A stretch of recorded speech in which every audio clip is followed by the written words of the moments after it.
guys ready?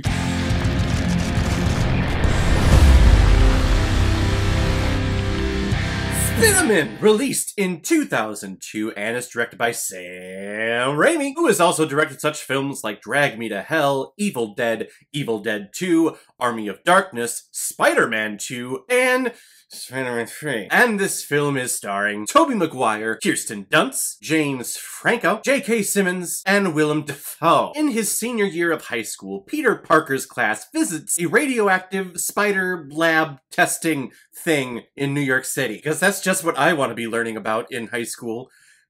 Yeah.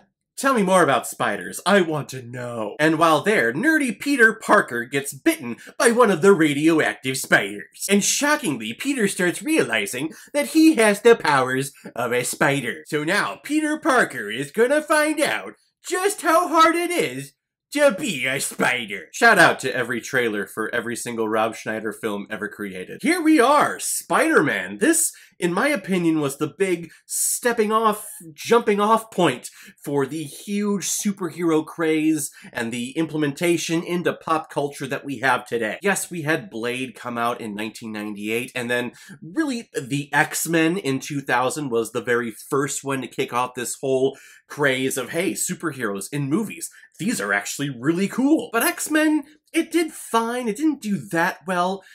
Really, when we got to 2002 with Spider-Man, this was the point where it was like, awesome, here is our next superhero. We haven't really had that next big superhero since Michael Keaton's Batman and Christopher Reeve's Superman. Here, finally, Spider-Man, one of the most popular characters ever created, now has a legit movie here with a lot of special effects and a lot of budget. Unlike the 1977 Spider-Man movie that led into a TV show, and then that Japanese Spider-Man thing that had Megazords and shit.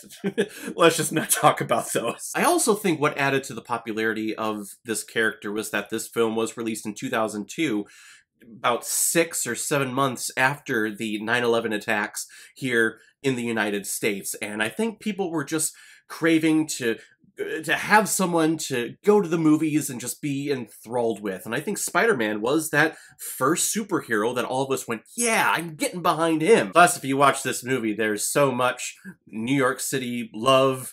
You don't mess with the New York City people because they'll throw shit at you when you're about to kill Spider-Man, as we find out in this movie. And come to think about it, we also get that with the Amazing Spider-Man too. Something that Sony is just like, hey, we need to talk about how great people in New York City are because they're the best, and that's what we're going to talk about and showcase in all Spider-Man movies. Yeah. I remember being so excited for this movie, though. Spider-Man was one of those characters that I grew up watching on TV. Unfortunately, I wasn't a big reader when I was a kid, so when it came to comics, that came much later, but I was obsessed with the animated Spider-Man cartoon from the 90s with the rock and roll guitar. Spider blood, radioactive spider blood. That was my jam growing up. Does that cartoon hold up? Not really, but it's still awesome to go back and watch, just for nostalgia's sake. And the movie studio had been trying to get Spider-Man made for quite some time, and I think they had someone else in mind other than Tobey Maguire, where Sam Raimi, who is the director, was really pushing for it and really wanted Tobey Maguire to be his Peter Parker, his Spider-Man, and had to show an independent reel to the film heads to see, here's Tobey Maguire. He is awesome. He can do this. Plus, the dude got super chiseled and cut and ripped for it, so I think he worked his butt off. I don't think he's worked harder since this movie, because when he gets to Spider-Man 3, coming from this guy, he's a little doughy. But here, when he first gets his superpowers and he's looking to check himself out in the mirror, he's like, well, there's a big change here, and I like it. And I also think this was my first blood with Willem Dafoe. I don't think I'd seen him in anything else prior to this, and what an introduction to this actor in this role. Willem Dafoe, to this day, steals this. This is the Willem Dafoe show here. The way he's able to change his voice, his physicality, it's all brilliant. You can tell he's having a blast doing this thing. And it didn't bother me back then, but watching it now, Willem Dafoe's face is so unique, so expressive. Why did you put this face behind this stupid Green Goblin mask that covered everything up? Why? I know it was a product of the time. X-Men, they donned all of their black, cool leather clothing, all influenced by The Matrix. The Tim Burton Batmans, the Schumacher Batmans, all of them had these big, bulky rubber suits. So here it was like, yeah, if he's gonna be a goblin, it's too unbelievable that he would have like this synthetic mask that would mold to his face. So we just gotta put him in some type of body armor. Product of the time. If it were made today, that would not be happening. And actually, I really want to see Green Goblin again. I know that no, you know what? They didn't do it in Amazing Spider-Man 2. I know they were trying to do it, or supposedly trying to make it, but no, he was not Green Goblin. I really want to see Green Goblin in the MCU, because he's one of the big Spider-Man villains, and I think they're trying to stay away from him, which is a shame, I think. I remember just having so much fun with this movie. And I watched it in my early teenage years, and those years are the years where you start developing things that you start liking and that you really attach yourself with the rest of your life. And here was Spider-Man and superheroes. I owe so much to this movie. Now, that being said, does this movie still hold up many years later? Unfortunately, I don't think it holds up as well as I wanted it to. And I'm not saying that this is a terrible movie at all. I am not. I still think this is great cinema. I have a lot of nostalgia to it, and I think anyone today should watch this movie if you're into the whole superhero franchise. But a lot of the visual effects, in particular with the festival parade thing that was going on, where we get our introduction to Green Goblin, a lot of effects in there go, ooh. I've seen video games that do it much better than you. And I know they were playing around with different camera angles to make it look like Tobey Maguire was actually running on walls and crawling up walls. At the time, again, I think it was great, but nowadays I think it's you can tell that it's a studio and that it's a stage. Plus, you can also tell that the actor who is under the Spider-Man outfit is not Tobey Maguire, and you can tell that they are not talking. And Tobey Maguire did all the ADR afterwards. Spider-Man is standing there looking at Green Goblin holding the monorail and then also holding Mary Jane, and Spider-Man just yells out, "Don't do it, Goblin!"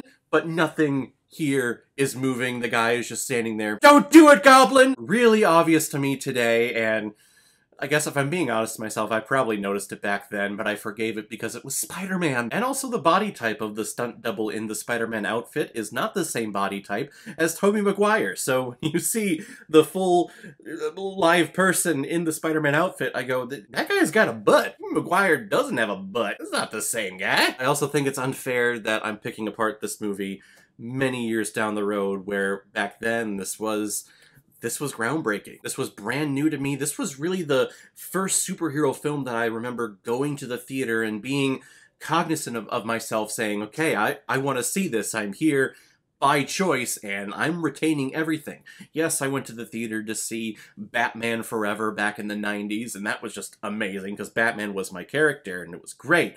But I think here, just being a little older, I'm like, okay, I'm remembering everything that I'm seeing with this movie, and it has a huge impact on my life. Plus, we also get two amazing cameos and amazing performances. First one from J.K. Simmons as J. Jonah Jameson. If there was ever a definition of perfect casting, it is J.K. Simmons in this role. I can't see anyone else. Until now, he is the only one who plays this role, and there is a reason for that, because he is great. He is hilarious. His timing is perfect. His look is great for J. Jonah Jameson. I never want to see anyone else play this character. He's great. And we get an amazing cameo from Randy Macho Man Savage as Bonesaw. I get you in this ring for 3 minutes. 3 minutes of playtime. Does it get any better than that? I don't think it does. The film does a great job of honoring the legacy and the lore of Spider-Man. The creation of the line, "with great power comes great responsibility," that has never ever been mentioned since this Spider-Man trilogy, even though they kind of dance around the phrase. They just never want to repeat it. But here it is, the line that made the whole Spider-Man run famous, probably the most famous line Stan Lee ever created. I just forgot how amazing it was to hear that line again. Ah yes, with great power comes great responsibility. thank you. And the way that Uncle Ben died is almost panel for panel what happens in the comics. This film is important. Again, it has a huge imprint on my life, and I think it got a lot of people curious about, hey, Spider-Man comics. Either I haven't read those in so long and I want to get back into them, or brought in a whole brand new generation of people going, Spider-Man, this is cool. What, he has comics too? I want to read those. Does this movie have its flaws? Absolutely. And I think they're only just greatly improved upon with Spider-Man 2 a couple of years later. And we don't really talk about the third one. I think this film is a must-watch for anyone that loves the superhero genre or wants to get into the superhero genre just to see where it was 20 years ago and then where it is today. I'm gonna give Spider-Man 4 out of 5 Blu-rays. I like it a lot. And if you really want to feel this film being dated, just listen to the credits and listen to that Nickelback song play. Oh god.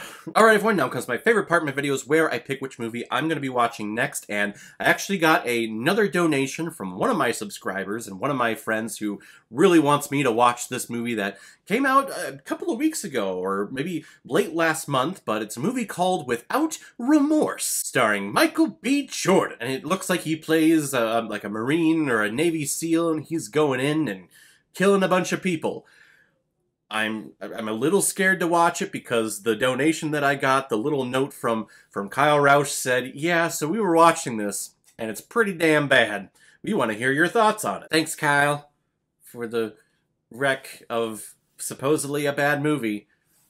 Can't wait. So we'll check out Without Remorse next time. If any of you have recommendations of films that you want me to review on here, you can leave a recommendation below this video, or go to my Facebook page, my Instagram, or my Twitter, leave your recommendation there, and if I have access to it, I will watch, review it, and give you a shout on the channel. And if you want me to do your recommendation as quickly as I possibly can and bypass the whole random generator that I have here, you can make a PayPal donation on the main page of my YouTube channel. Any size donation will do, just attach your movie with the donation, and if I have access to it, I will watch it and publish my review of it as quickly as I possibly can. So guys, have you seen Spider-Man? What did you think about it? Have you watched it recently, and does it hold up for you, or does it kind of fall apart like it did for me, but it's still fun to have the nostalgia piece with it? Whatever you thought, comment below, let me know what you thought about it. And as always, if you like what you see here, if you like my take on movies, then hit the subscribe button and make sure you hit that bell. See you the next time I release my next movie review. So guys, I will see you next time with my review of Without Remorse. So in the meantime, be well, be good to each other, and go watch a movie.